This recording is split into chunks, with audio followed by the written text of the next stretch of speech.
Jaël sortit au-devant de Sisera et lui dit, « Entre, mon Seigneur, entre chez moi, ne crains point. » Il entra chez elle dans la tente et elle le cacha sous une couverture.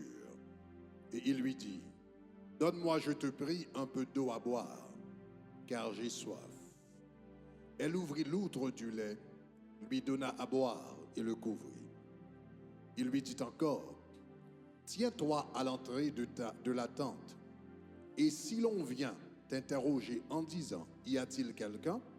tu répondras, « Non. » Jaël, femme de Héber, saisit un pieu de la tente et prit en main le marteau et s'approcha de lui doucement et lui enfonça dans la tempe le pieu qui pénétra en terre.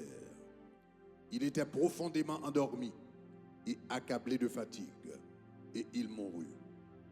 Comme Barak poursuivait Sisera, Jaël sortit à sa rencontre et lui dit, « Viens, je te montrerai l'homme que tu cherches. » Il entra chez elle, et voici, Sisera était étendu mort, le pieu dans la tempe.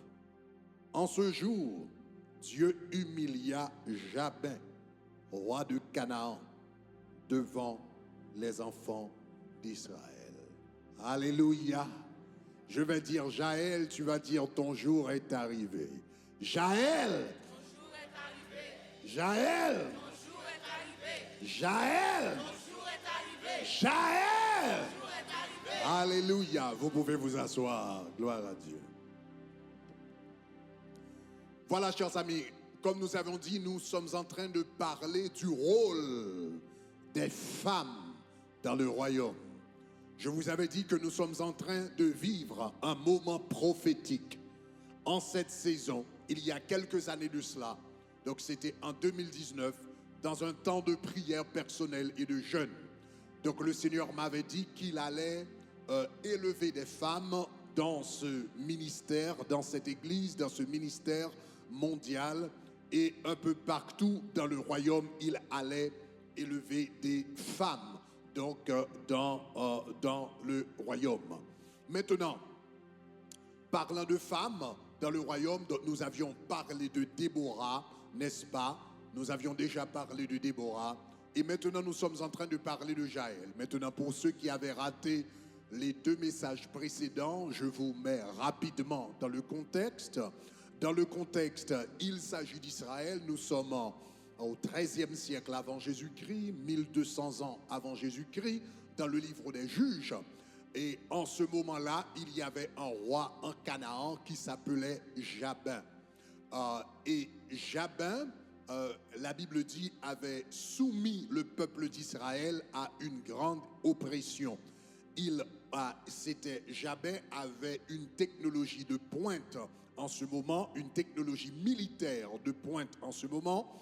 Donc il avait 900 chars de guerre qu'il avait mis à la disposition de son général qui s'appelait Sisera. Donc avec cette technologie militaire, ils ont pu subjuguer Israël et d'autres nations, etc.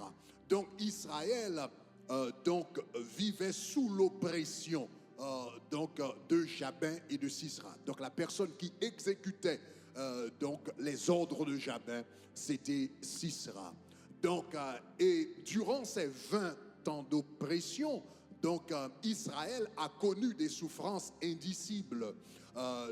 Si vous lisez dans Juges chapitre 5, vous allez vous rendre au compte que ils avaient mis en place un embargo sur le peuple d'Israël. Les routes étaient bloquées, donc c'était difficile pour eux de faire des transactions commerciales.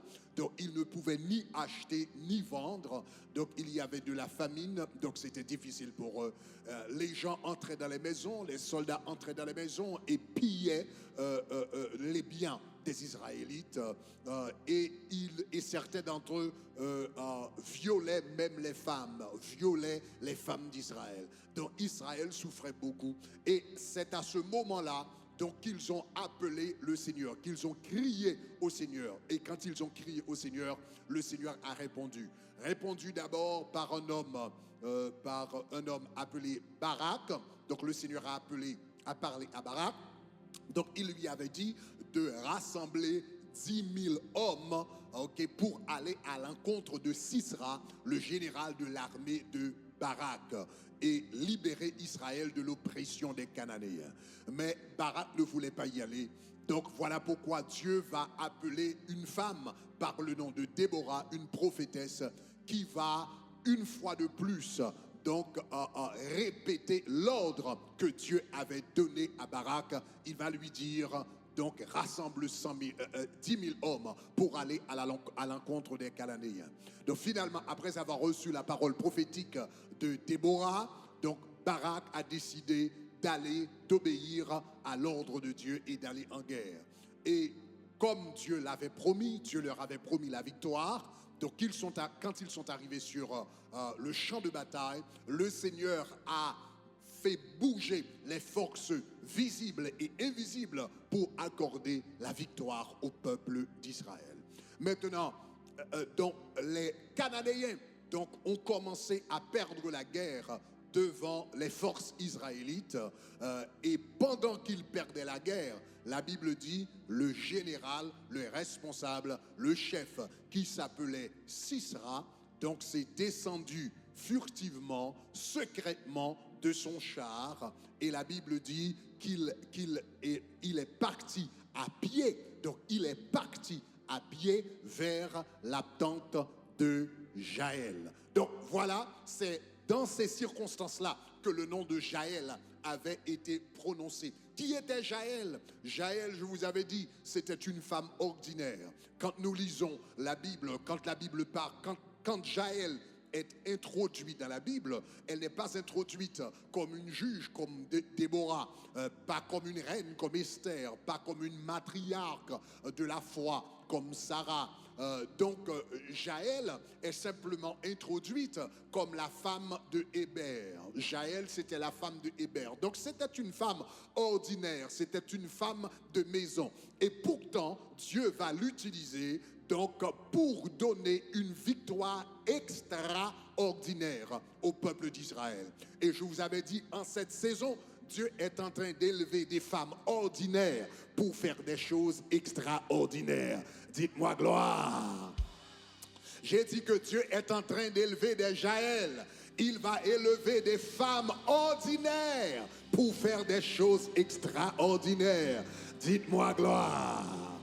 Donc j'avais souligné quelques caractéristiques de Jaël, donc qui avaient permis au Seigneur de l'utiliser au bon moment. Elle avait certaines caractéristiques, elle avait certains traits, elle avait certaines choses dans sa vie qui avaient permis au Seigneur de l'utiliser au bon moment. Donc premièrement, donc je vous fais un rappel rapidement. Premièrement, je vous avais dit que Jaël, c'était une femme laborieuse. Donc c'était une femme qui travaillait. Elle était une bosseuse. Elle savait travailler. Puisque la Bible nous dit c'était la tente de Jaël. En ce moment-là, c'était la responsabilité des femmes de construire des tentes. Donc cette femme, c'était une femme laborieuse. La deuxième caractéristique de Jaël que j'avais soulignée, c'était une femme loyale. Quand son mari Héber avait décidé de trahir Dieu et de trahir le peuple d'Israël, Jaël, elle est restée fidèle à son Dieu et à son peuple. C'était une femme loyale. Donc le Seigneur va élever des Jaël, des femmes loyales dans cette génération. La semaine dernière, nous avions vu que Jaël était stratégique. C'était pas une femme qui agissait sous le coup de l'émotion. Donc quand son mari avait décidé de trahir le peuple d'Israël, quand son mari avait décidé de vendre le peuple d'Israël, quand son mari avait décidé d'alerter Sisera et lui dire que Barak se préparait pour l'attaquer, donc en quelque sorte son mari avait trahi Israël qui lui avait donner de l'espace pour vivre, de l'espace pour dormir avec sa famille. Jaël n'était pas contente, mais elle n'a pas réagi sous le coup de l'émotion parce que c'était une femme stratégique. Donc elle a agi quand le Seigneur lui avait dit d'agir. La quatrième caractéristique de Jaël que nous avions vue, c'est que Jaël était une femme hospitalière. C'était une femme hospitalière. Cette femme-là savait comment recevoir ses invités. Et aujourd'hui, nous allons regarder 3 autres caractéristiques de Jaël au nom de Jésus de Nazareth. 3 autres caractéristiques que vous allez devoir développer en tant que femme, mais également en tant qu'homme, parce que ces caractéristiques-là sont des caractéristiques universelles. Les hommes également doivent les développer. Donc, la 5e caractéristique que nous avions vue dans la vie, que nous allons avoir dans la vie de Jaël, c'est que Jaël était une femme perspicace. C'était une femme perspicace. Quelqu'un qui est perspicace, c'est quelqu'un qui voit les choses. C'est quelqu'un qui voit ce qu'il y a derrière.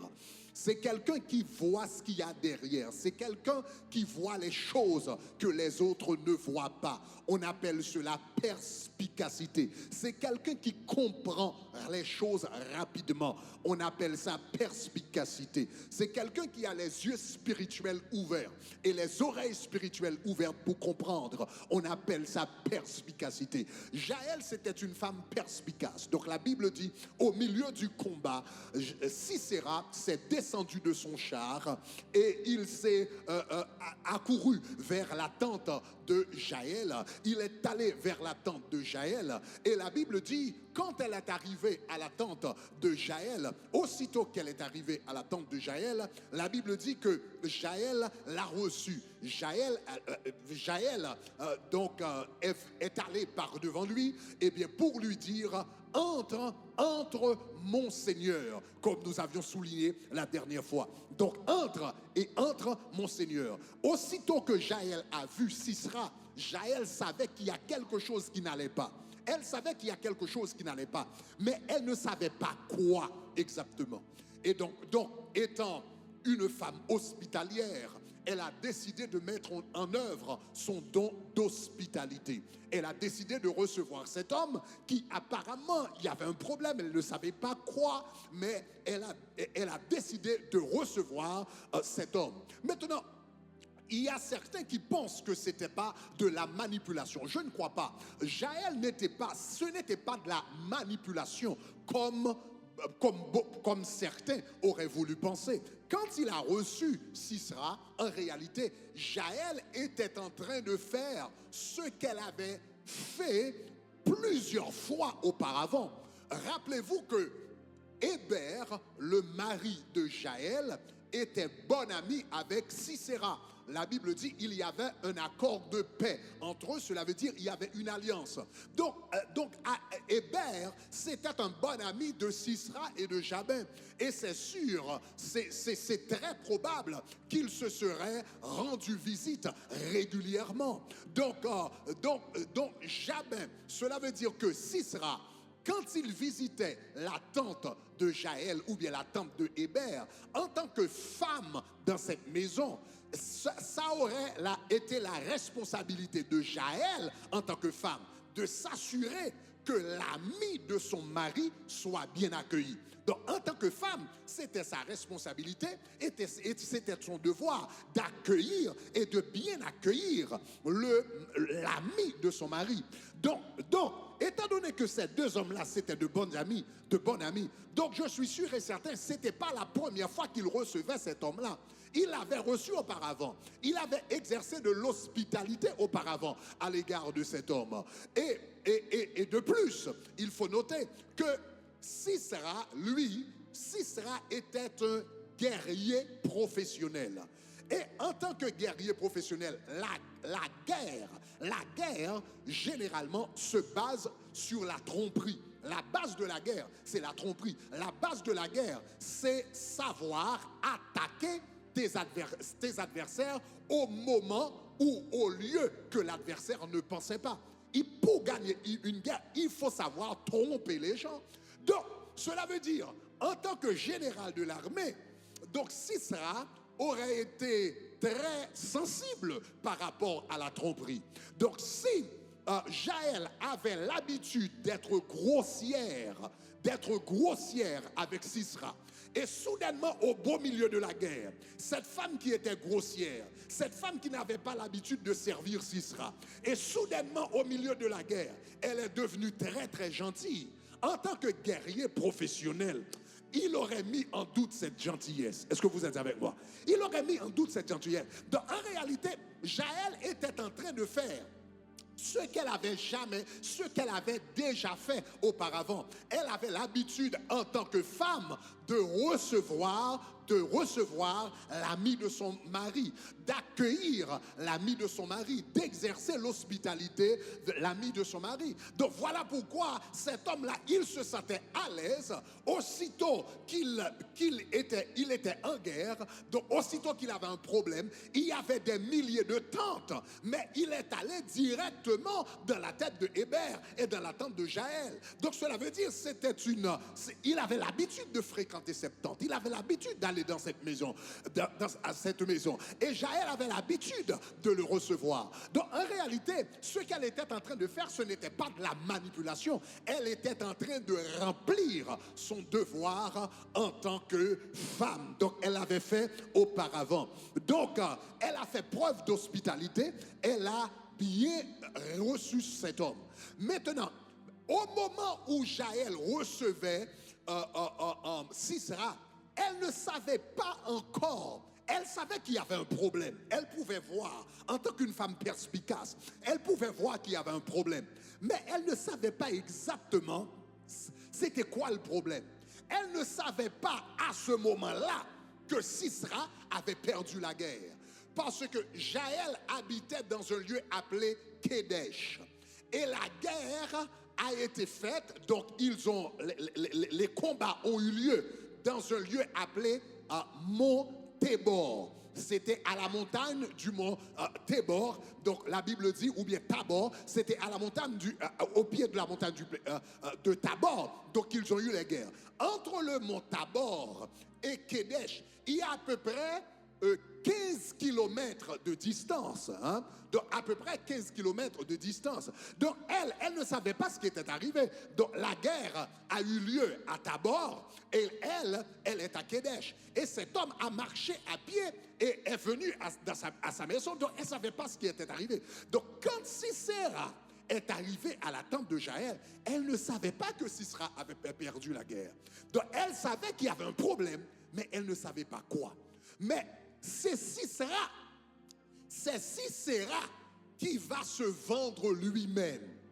Le moment, quand Jaël va savoir que Sisera avait perdu la guerre, c'est quand, après avoir fini de boire du lait, donc Jaël pouvait voir que cet homme était fatigué, Jaël pouvait voir qu'il voulait dormir, Jaël pouvait voir que cet homme avait soif, elle pouvait voir tout ça, mais elle ne savait pas exactement quel était le problème. Mais c'est quand cet homme allait se reposer et qu'il a dit à Jaël, tiens-toi à la porte de la tente. Et si quelqu'un vient te demander, est-ce qu'il y a quelqu'un ici? Tu vas lui dire que non. C'est à ce moment-là qu'elle a su, cet homme, Sisera, cela veut dire Sisera, celui qui a 900 chars de guerre à sa disposition. Sisera, celui qui est le général d'une très grande armée, il y a des milliers et des milliers de soldats à sa disposition. Sisera, cet homme qui a opprimé Israël pendant 20 ans, ce Sisera-là est en train de demander à une femme de le protéger. Elle a dit, là, il y a un problème.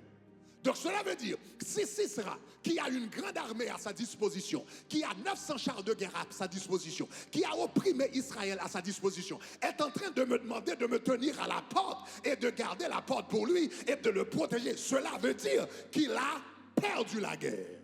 Est-ce que vous êtes avec moi? Et Sisera, et Jaël est en train de raisonner. Et si cet homme a perdu la guerre? Parce que Sisera, son armée, il avait une armée professionnelle. Israël n'avait pas une armée professionnelle. Il avait des chars de guerre. Israël n'avait pas de chars de guerre. Il y avait le fer à sa disposition. Israël n'avait pas de fer. Il avait une grande armée. Israël n'avait pas une grande armée. Donc cela veut dire, si cet homme a perdu la guerre, cela veut dire que l'Éternel l'a livré entre les mains de ses ennemis. La seule raison pour laquelle cet homme puisse perdre la guerre, c'est si Dieu l'avait livré entre les mains de ses ennemis. Et si Dieu l'a livré entre les mains de ses ennemis, et si Dieu l'a livré entre les mains d'Israël, et cet homme se trouve dans ma tente, aïe aïe aïe, et si Dieu l'a livré, et il se retrouve maintenant dans ma tente, cela veut dire j'ai une responsabilité devant Dieu. Dites-moi gloire. Donc elle a compris automatiquement qu'il a dit, eh bien reste à la porte de la tente. Et si quelqu'un vient demander pour moi, tu vas lui dire qu'il n'y a personne ici. Donc elle a compris que cet homme avait perdu la guerre. Elle a compris que l'Éternel l'avait livré. Elle a compris que c'était son dernier jour. Elle a compris que cet homme ne devait pas vivre. Donc automatiquement elle a compris parce qu'elle était perspicace. Je déclare sur ta vie au nom de Jésus, tu auras la perspicacité de Jaël. Je déclare sur ta vie maintenant la perspicacité de Jaël. Dites-moi gloire. Oh, je déclare maintenant, tout ce qui était obscur dans ta vie va devenir clair à partir d'aujourd'hui. Dites-moi gloire. Je déclare tout ce qui était incompréhensible va devenir compréhensible. Dites-moi gloire. Je déclare que tout ce qui était sombre va devenir transparent dans ton esprit. Dites-moi gloire. Well. Jaël était perspicace. Jaël était intelligente. Je déclare que tu as l'intelligence spirituelle. L'Éternel n'était pas obligé d'envoyer un ange pour dire à Jaël, voici ce qui était arrivé sur le champ de bataille. Pendant que nous étions sur le champ de bataille, les anges sont descendus. Les étoiles ont combattu contre Sisera. Est-ce que vous êtes avec moi? Donc les chariots ont eu des problèmes. Et l'Éternel n'a pas eu à envoyer un ange pour expliquer tout ça.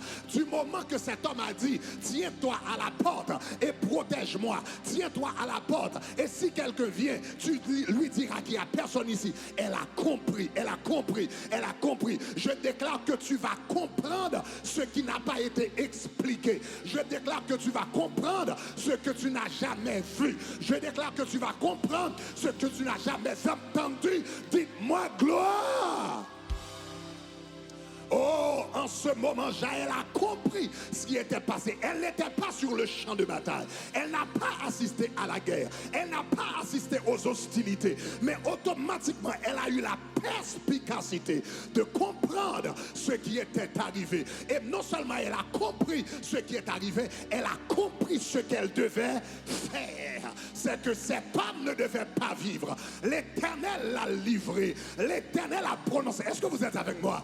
Maintenant, c'est très important parce qu'il y avait une parole prophétique sur la vie de Jaël. Vous vous rappelez dans l'histoire de Déborah, il y a quelques semaines, comme Dieu a parlé à Déborah, et à travers Déborah, et il avait dit à Barak à travers Déborah, puisque tu ne veux pas aller à la guerre tout seul, il a dit aujourd'hui, l'Éternel livrera Sisera entre les mains d'une femme. Jaël n'avait pas entendu cette parole prophétique, mais du moment que Sisera a dit tiens-toi à la porte, aïe aïe aïe, elle a compris sa destinée, elle a compris la prophétie, elle a compris ce qu'elle devait accomplir.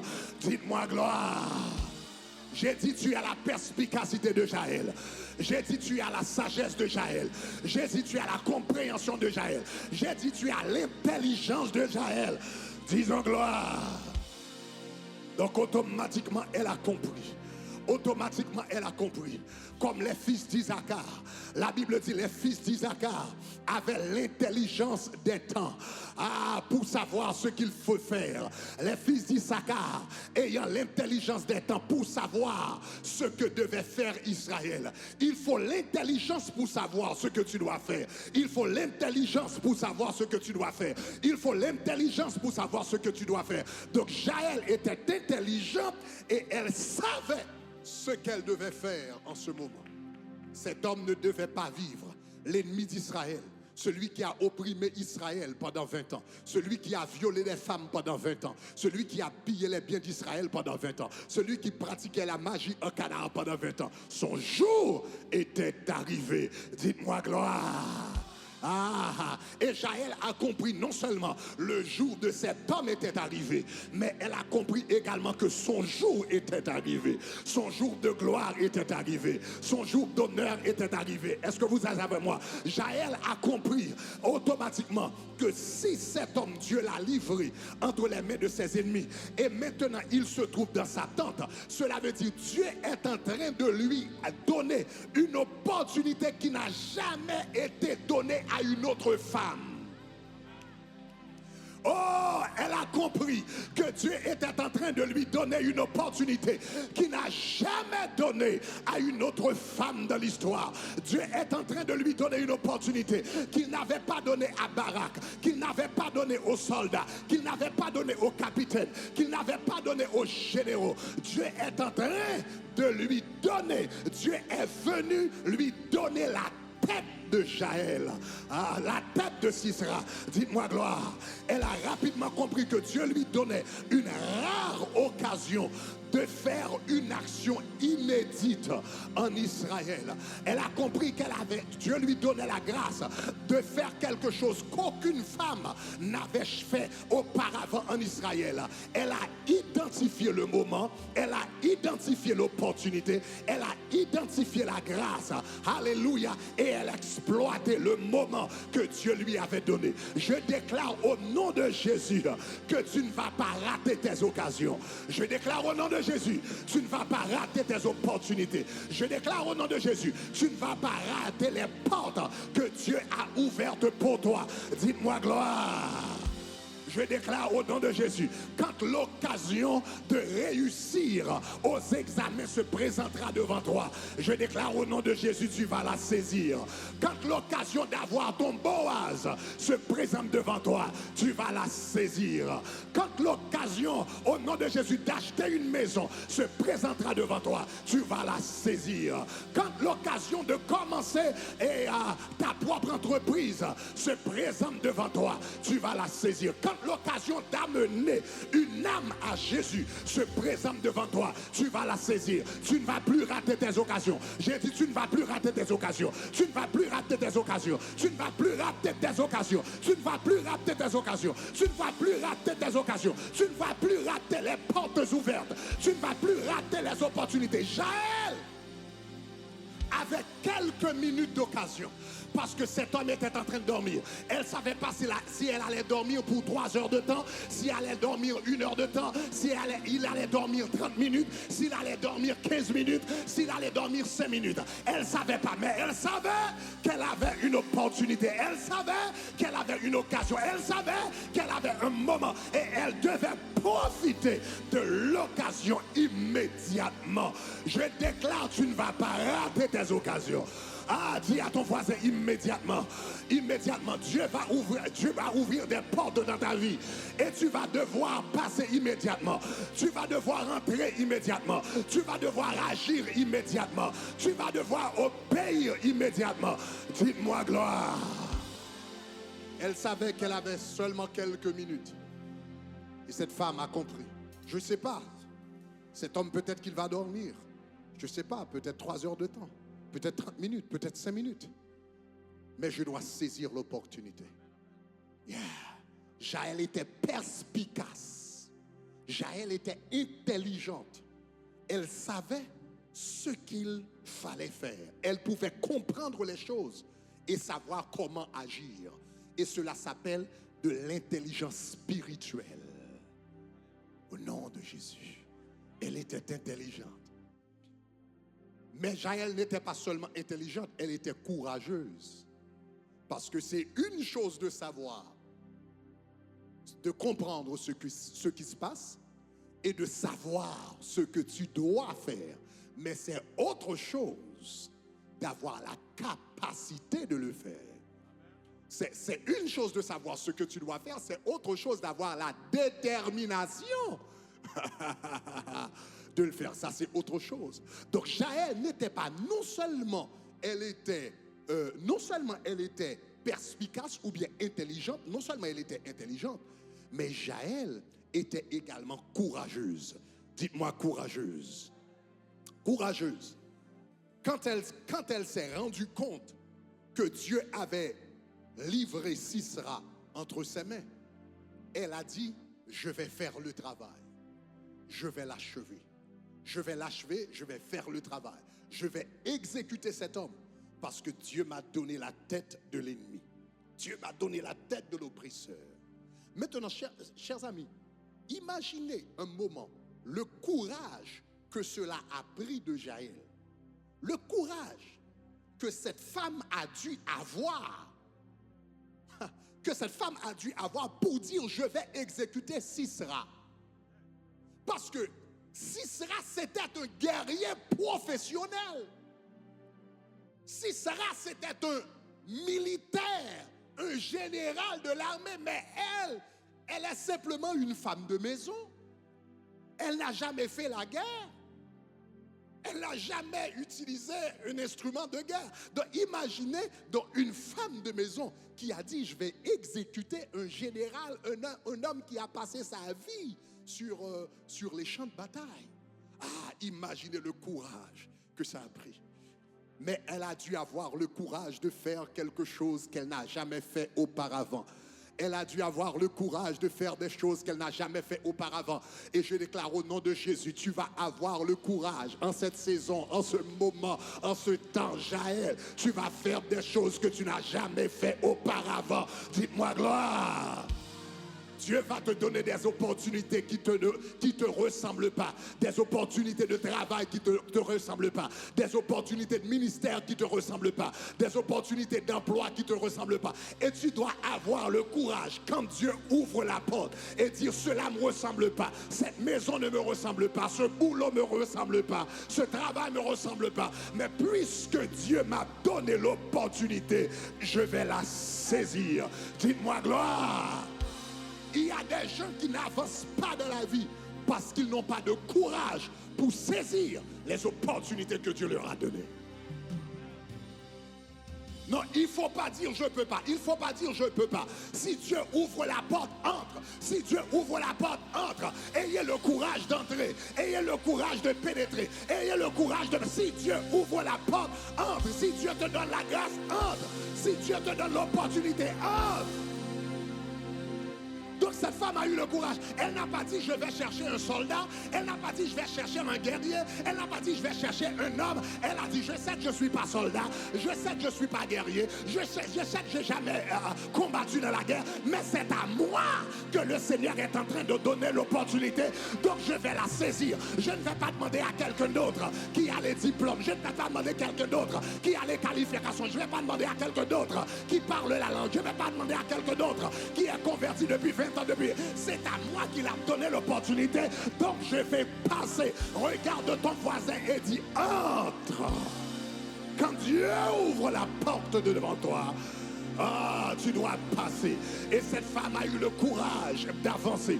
Vous aurez besoin de courage, Jaël. Jaël, tu auras besoin de courage pour aller là où tu n'es jamais allé. Tu auras besoin de courage pour faire des choses que tu n'as jamais faites. Tu auras besoin de courage pour assumer des responsabilités que tu n'as jamais assumées auparavant. Tu auras besoin de courage, alléluia, pour faire des ministères que vous n'avez jamais fait auparavant. Tu auras besoin de courage pour porter des chaussures que tu n'as jamais portées auparavant. Mais même si ces chaussures sont trop grandes, portez-les quand même, portez-les quand même, portez-les quand même, portez-les quand même. Et puis avec le temps, tu vas devenir un géant. Dites-moi gloire. Jaël était courageuse. Jaël était non seulement perspicace, non seulement intelligente, Mais Jaël était courageuse. Laisse-moi vous donner cinquième caractéristique, ou bien septième caractéristique de Jaël. Premièrement, je vous avais dit qu'elle était laborieuse. Deuxièmement, elle était loyale. Troisièmement, elle était stratégique.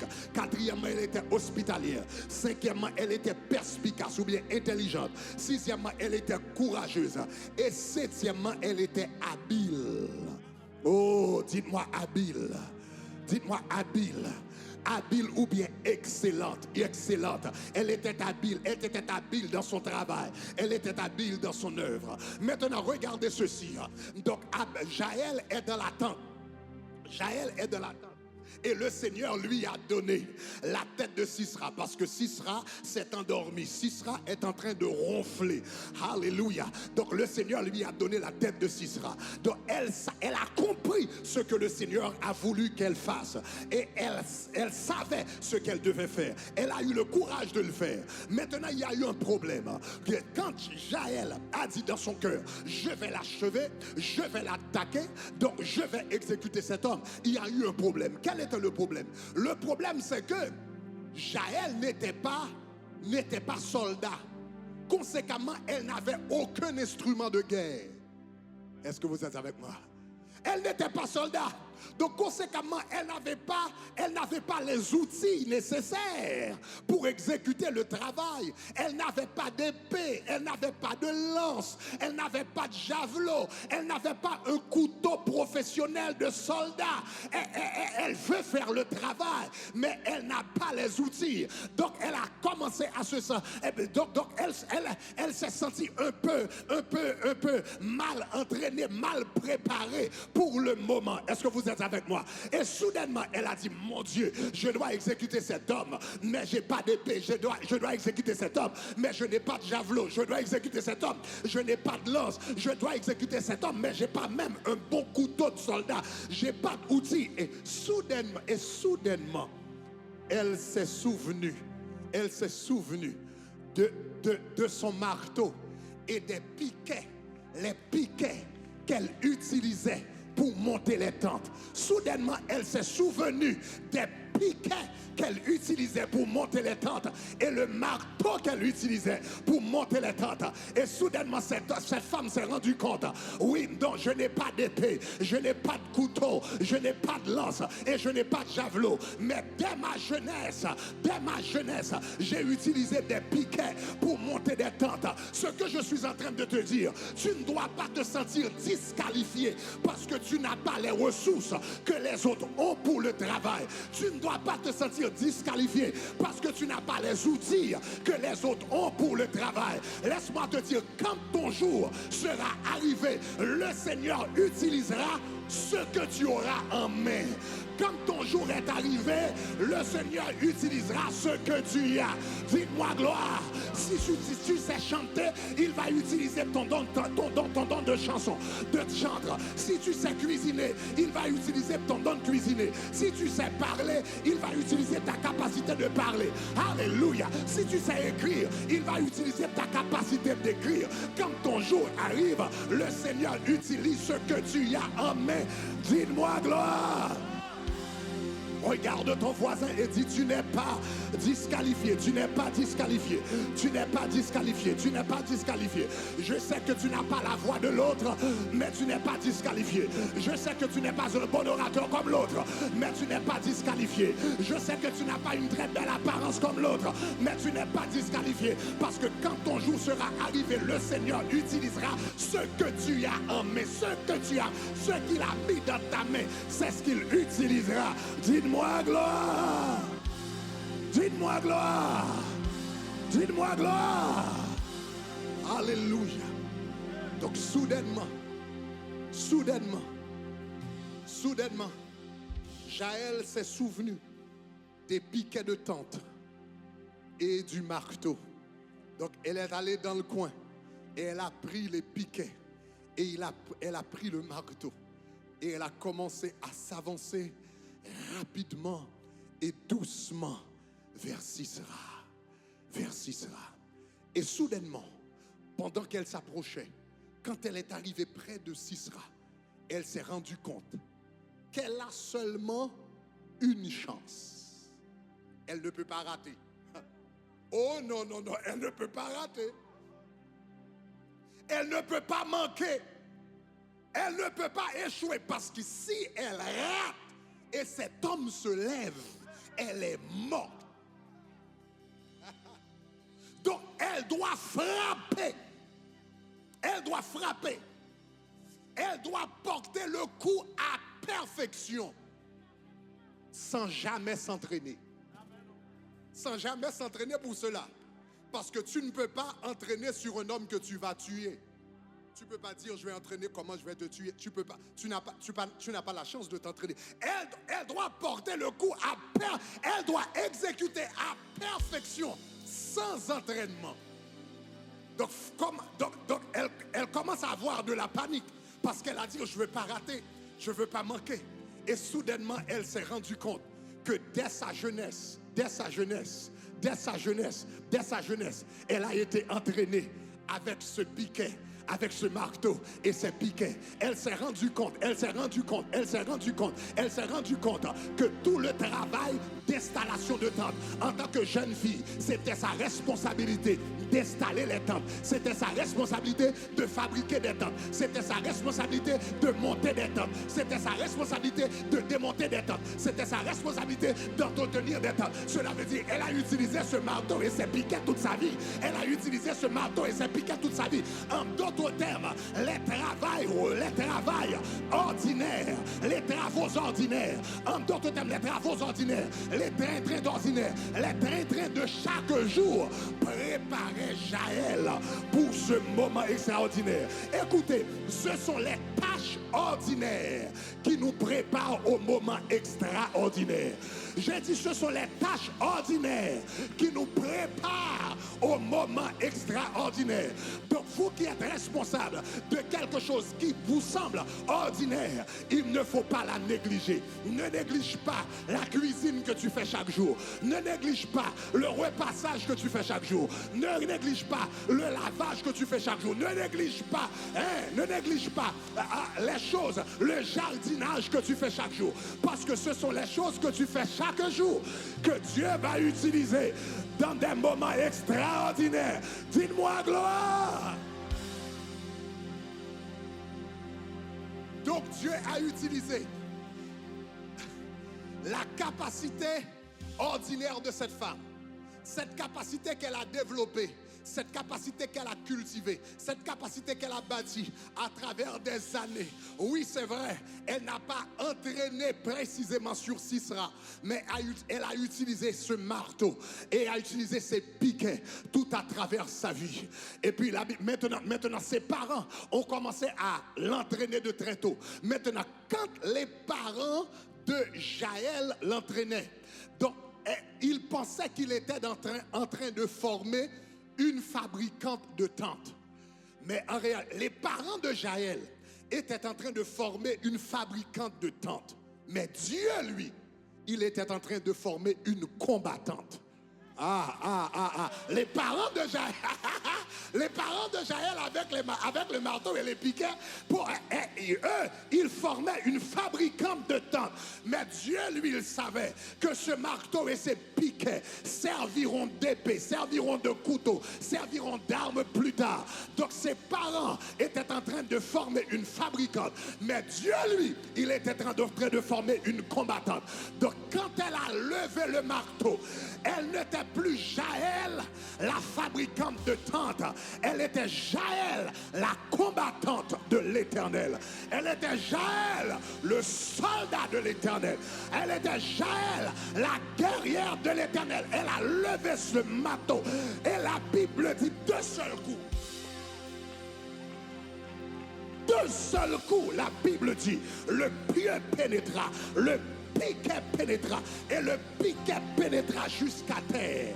Elle n'a pas raté, elle n'a pas manqué, elle n'a pas échoué parce qu'elle a été entraînée toute sa vie pour ce seul coup. Et je suis en train d'entendre le Seigneur dire, ma fille, toutes tes souffrances te préparent pour un seul coup. Toutes tes humiliations te préparent pour un seul coup. Tous les moments difficiles te préparent pour un seul coup. Toutes les leçons que tu as apprises de manière bizarre te préparent.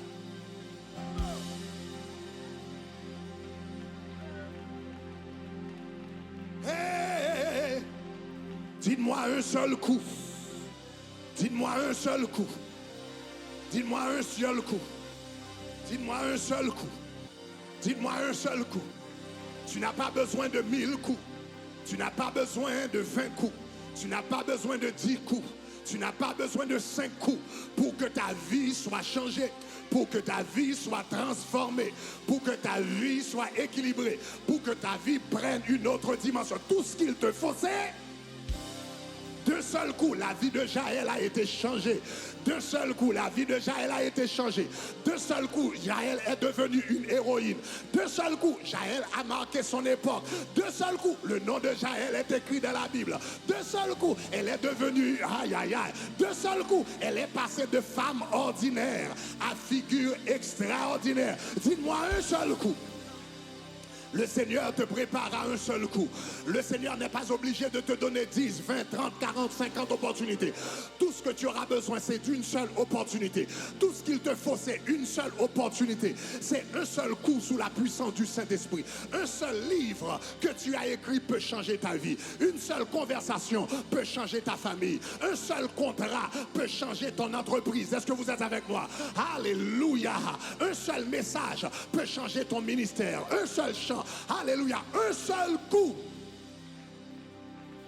D'un seul coup. D'un seul coup. Le Seigneur est en train de te préparer à travers les routines de chaque jour. En tant que femme, ce que tu es en train de faire à la maison, que tu considères comme des routines qui n'ont pas de sens, des routines qui n'amènent nulle part. Des routines qui n'aboutissent nulle part. Non, non, ce ne sont pas des routines. Le Seigneur est en train de te préparer pour ton moment de gloire. Ces routines te préparent. Asseyez-vous. Je termine. Un seul coup. Ce sont les tâches ordinaires qui vous préparent pour les moments extraordinaires. Ce sont des tâches ordinaires qui vous préparent pour les moments extraordinaires d'un seul coup. Maintenant, je termine. 2 choses, je termine. C'est très important de remarquer que ce n'était pas la tête de Héber que Jaël avait écrasée. Ce n'était pas la tête de Héber que Jaël avait écrasée. C'était la tête de Sisera. Et ça, c'est très important. Parce que Héber, c'était son mari. Héber, représente l'homme, avec ses faiblesses, etc. Sisera représente les forces démoniaques. Vous vous rappelez? Sisera représente les forces démoniaques. Et parfois, au lieu de nous focaliser sur Sisera, nous nous focalisons sur Héber.